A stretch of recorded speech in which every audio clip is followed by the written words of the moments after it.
Mucho se habla de construir jardines lo más bellos, lo más recargados, lo más elegantes posible. Pero ¿sabías que existe una técnica secreta, incluso oculta, para poder hacer que tu jardín sea lo más ecológico posible? Mira, te comparto la técnica secreta y oculta durante milenios y durante muchas generaciones para poder construir el jardín, tu jardín, lo más ecológico posible.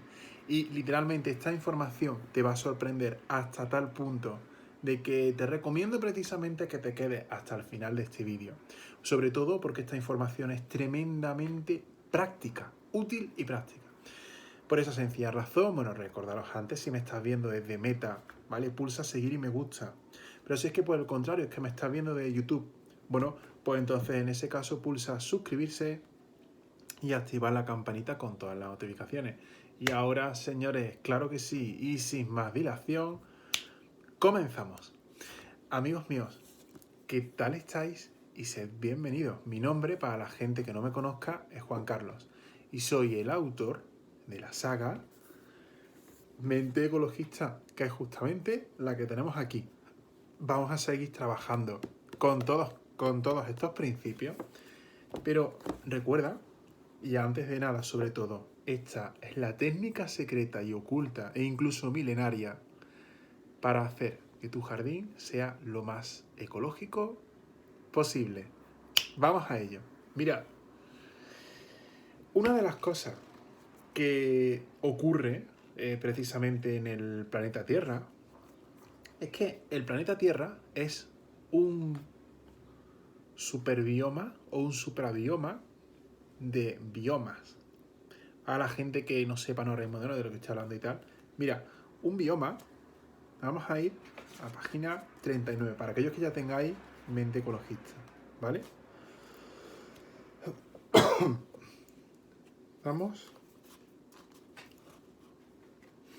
Estamos aquí en la página 939, aquí en esta parte. Un bioma es un área de la naturaleza, ahí, es un área natural que tiene unas condiciones de temperatura, humedad, cantidad de agua, viento, lluvia, clima, flora, fauna, geología, topología, por ejemplo, ¿vale? O sea, tiene una serie de características, no de detalles, que hacen que sea única. Entonces, biomas existen muchísimos. Es más, en Mente Ecologista, estamos en la página 39, ¿no? Pues para aquellos que ya lo tengan, existen tanto biomas terrestres como biomas acuáticos. ¿Está bien? Hay muchísimos tipos de biomas. Como vosotros sabéis, la Tierra es un planeta que tiene tanta diversidad y no estamos, o sea, no estoy haciendo referencia, digamos, a la parte de cultura, sino que estamos haciendo referencia a la parte de naturaleza. Tiene tanta diversidad, climas secos, climas húmedos, climas fríos, climas calientes y todas las combinaciones, ¿no? Calientes secos, calientes húmedos, fríos secos, fríos húmedos, climas templados. Bueno, o sea, hay una enormísima variedad, ¿no? De todo esto. Y el ser humano, pues evidentemente como animal que ha aprendido a sobrevivir en los diferentes biomas de la Tierra, se ha adaptado a todos estos biomas. Entonces, ahora viene justamente, ¿no?, la pregunta con todo esto. ¿Qué es lo que podemos hacer, ¿no?, pues para poder tener nuestro jardín ideal? Y es que a todo el mundo le gusta vivir en una casita de campo, con su terreno, con su zona, yo que sé, su cultivo, o con su jardincito, o con su... Da igual, ¿no? Incluso si tienes una mansión, da igual realmente. Lo que ocurre, y esto sobre todo es algo fundamental, es que cada bioma tiene, en este caso estamos hablando de jardinería, tiene una fauna que es única y específica, adaptada única y específicamente a las condiciones de ese bioma. ¿Está bien? Ponemos un ejemplo, y es que, por ejemplo, hay una zona del Mediterráneo, bueno, una zona, hay un conjunto de países que de hecho están en la zona, ¿no?, del Mediterráneo, donde hay bosques, ¿no?, pues de forma natural, y eso se llama el bosque mediterráneo. El bosque mediterráneo es un tipo de bosque que de hecho se caracteriza precisamente porque tiene pinos, son unas especies de árboles muy grandes, ¿vale? Donde tiene, pues, por ejemplo, ¿qué digo yo?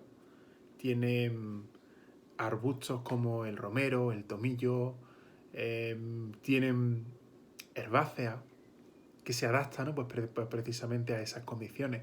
Porque el caso, por ejemplo, del bosque mediterráneo es un tipo de bosque más suave, más suave, digamos, a nivel de temperaturas, entre comillas, más seco. No es un desierto, no es, evidentemente, esto no es el Sáhara, el norte de África, no es esto y tal. Pero sí que es cierto que hay ciertas épocas, ¿no?, de poca agua, de poca lluvia o de sequía. Sin embargo, por la muda que procede, ¿no?, del siglo XX, sobre todo de muchísimas familias y tal, y yo esto lo digo porque yo vengo de una familia donde he visto este tipo de comportamiento, las plantas y tal, cuanto más raras, cuanto más extrañas y cuanto más lejos y tal vengan, es como que eres mejor, que tienes más clase y tal. Bueno, pues dejadme deciros que hay ciertas especies de plantas que están adaptadas a un bioma, que cuando las sacas de ese bioma y las metes en otro con características totalmente diferentes, se mueren. Vamos a poner un ejemplo, pero un ejemplo yo creo que esto lo conoce todo el mundo. La flor de Pascua. Todos sabemos que en Navidad, al menos aquí en España, todos en Navidad compramos la flor de Pascua y esta flor que tiene una hoja, ¿no?, de color roja y ese tallo tan fuerte, ¿no?, y tan bonito y ¡guau, qué belleza y tal! Bueno, luego pasa la Navidad y las flores de Pascua, la mayoría de las flores se mueren. ¿Por qué pasa esto? Bueno, vamos a empezar a entender. Lo primero de todo es que la flor de Pascua es una especie que pertenece a los climas cálidos. Al clima cálido. España no está en el clima cálido. Está en el clima templado. O sea, aquí, cuando es invierno, hace frío. Pero en otros países, por ejemplo, te digo yo, México, por ejemplo, Colombia, Venezuela, Cuba, Indonesia, Filipinas, yo qué sé, todos estos países que están en la República Democrática del Congo, por ejemplo, en África, ¿no? Todos estos países que están en la zona cálida, resulta que allí el invierno no existe. Al menos no existe como lo conocemos aquí en España. ¿Qué quiero transmitir con esto? Pues que si esa especie está adaptada única y exclusivamente, y en el caso de la flor de Pascua es una flor que viene del Caribe, si es un tipo de flor que está adaptada, un tipo de planta, perdón, que está adaptada única y exclusivamente a ese clima, plantarla en tu jardín, si tú no vives en ese clima, lo único que va a hacer es que te cargues la planta y que por supuesto también pierdas dinero. Entonces, ¿cuál es la mejor técnica? ¿Cuál es el mejor secreto, ¿no?, que de hecho podemos hacer? Y que déjame decirte que muchos técnicos del medio ambiente, y pongo comillas, ¿vale? Porque, fijaos lo que voy a decir, cuando tienen que reforestar un área que ha sido totalmente destrozada, no saben hacerlo. O sea, ellos, un poco observando, ¿no?, el cuadro y el programa, era una cosa tan sencilla, ¿no? Pues simplemente como que plantaban la primera planta que pillaban ahí y tal, eso, ¿no? Y corriendo. Pero sin darse cuenta de, oye, tú realmente has estudiado las características, las condiciones, ¿realmente has estudiado todo esto? Pues hay muchos técnicos del medio ambiente que no lo hacen. Y luego algunas de esas plantas se mueren y provocan accidentes y provocan problemas y provocan, pues yo qué sé, plagas o incendios, en fin, bueno, un poco de todo, ¿no? Entonces, la técnica secreta, que ahora de hecho te la voy a compartir, que debes aplicar, es justamente la siguiente. Lo primerísimo de todo, lo que tienes que hacer es, tienes que aprender los principios de mente ecologista. Eso es que es algo ya básico. Y no te hablo de marketing barato, es que es fundamental, ¿vale? Tienes que entender y tienes que comprender. Estamos en la página 37, ¿no? Pues justamente como acabo de comentaros y tal, que cada zona el planeta tiene un bioma. Y cada bioma va a tener una flora y una fauna. Y tienes que comprender que esa fauna, ¿vale? Esa flora, perdón, es la más idónea que puedes utilizar para diseñar tu jardín. Y a partir de ahí, por supuesto que cada cual haga lo que quiera y que diseñe como lo quiera y que si quieres hacer un diseño, da igual, como tú decidas. Pero desde un punto de vista medioambiental, la forma más ecológica de construir un jardín es precisamente construirlo de tal manera que sea el propio jardín con especies, con fauna, la flora, o sea, con fauna, perdón, con flora, características de la zona. ¿Vives en el bosque mediterráneo? Utiliza plantas del bosque mediterráneo. Plantas, herbáceas, arbustos, bla, bla. ¿Vives, qué te digo yo? ¿Vives, por ejemplo, en una tundra? El caso depende, neta, pero bueno, hay que seguir tal. Pues utiliza elementos que sean de la tundra. Y así realmente cómo funciona. ¿Vives en un desierto? Pues entonces utiliza plantas que sean características del desierto. Y así con todo. Porque de esa forma vas a comprender que no todas las plantas tienen las mismas necesidades de agua. Mucho se habla de que si el gasto de agua, el más gasto de agua, no sé qué, todo ese tipo de cosas. Pero, ¿sabías que realmente la naturaleza es muy eficiente con el uso y la gestión del agua? ¿Tú sabías realmente que la propia madre naturaleza ha creado diferentes floras, diferentes tipos de plantas que se adaptan a la cantidad de agua que existe en ese bioma? Pues por esa razón no es lo mismo, para poner un ejemplo, las plantas que están en los bosques lluviosos tropicales, que son los bosques que están como formando un anillo alrededor del Ecuador, que por ejemplo los cactus o las especies vegetales que aparecen en los desiertos, tales como por ejemplo el desierto del Sáhara o el desierto que se encuentra en Chile, por poner, o en Chile o en el norte de México o en el sur de los Estados Unidos, por poner un ejemplo, ¿vale? O por ejemplo de las estepas de Mongolia o del norte de China, por poner un ejemplo, ¿vale? De tal manera que cada especie se adapta hídricamente hablando a esos climas. De tal manera que en una zona donde siempre haya agua, la planta no tiene necesidad de almacenar agua porque siempre hay en exceso. Pero en una zona donde hay más sequía, como por ejemplo en el caso que ocurre en los desiertos, entonces ahí, ponemos el caso de los cactus porque es el más famoso, los cactus, no sé si lo sabéis, tienen la capacidad de almacenar agua en su interior. De tal forma que son capaces de vivir durante meses sin llover. Sin que llueva, ¿no? Realmente, porque se van alimentando de lo que tienen en su almacén. Así que, bueno, acabo de compartirte un secreto fundamental. Déjame sobre todo aquí abajo en los comentarios porque quiero saber, ¿te comprometes a ponerlo en práctica, a utilizarlo? ¿Sí? ¿No? Bueno, pues independientemente de la respuesta, acabo de revelarte un secreto fundamental y eficiente que de hecho sobre todo utiliza la propia madre naturaleza. Y ahora, te voy a hacer una pregunta.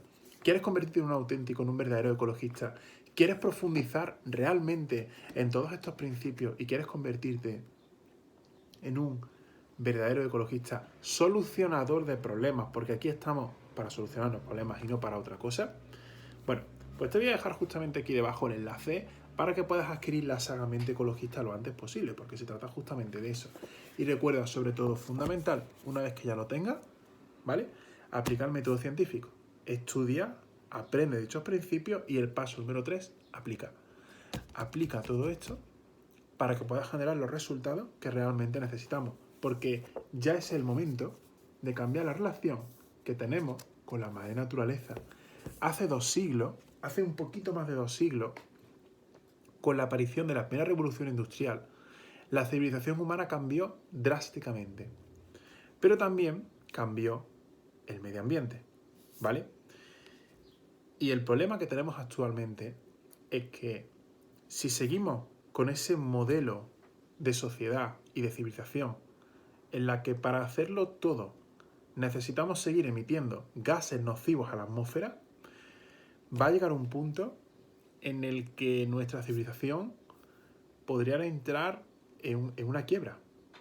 O sea, en un verdadero problema del cual salir va a ser extremadamente complicado.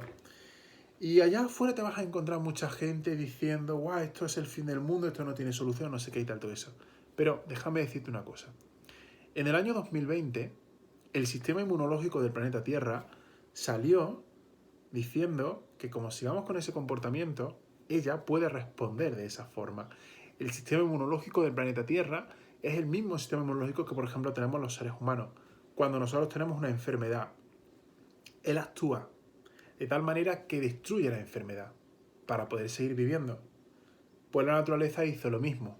Da pena que en pleno siglo XXI todavía sigamos, ¿no? Pues siendo como parte de ese patógeno, de esa enfermedad del planeta Tierra. A lo que yo dije, ¿y si cambiamos de una vez por todas la relación que tenemos con la madre naturaleza? Porque recordemos una cosa, la naturaleza puede extinguirnos y puede seguir adelante. Pero si nosotros destrozamos la naturaleza, no podemos seguir adelante porque dependemos al 100% de ella. ¿Está bien? Así que, bueno, pues que nada más, señores. Que muchísimas gracias a todos vosotros. Os mando un fuerte, un enormísimo abrazo. Como siempre os digo, cuidaos mucho y cuidad del bioma al que pertenezcáis, ya sea natural, artificial o trascendental, como por ejemplo nuestra propia mente subconsciente. Así que gracias a todos vosotros y nos vemos mañana. Gracias y hasta mañana. Adiós.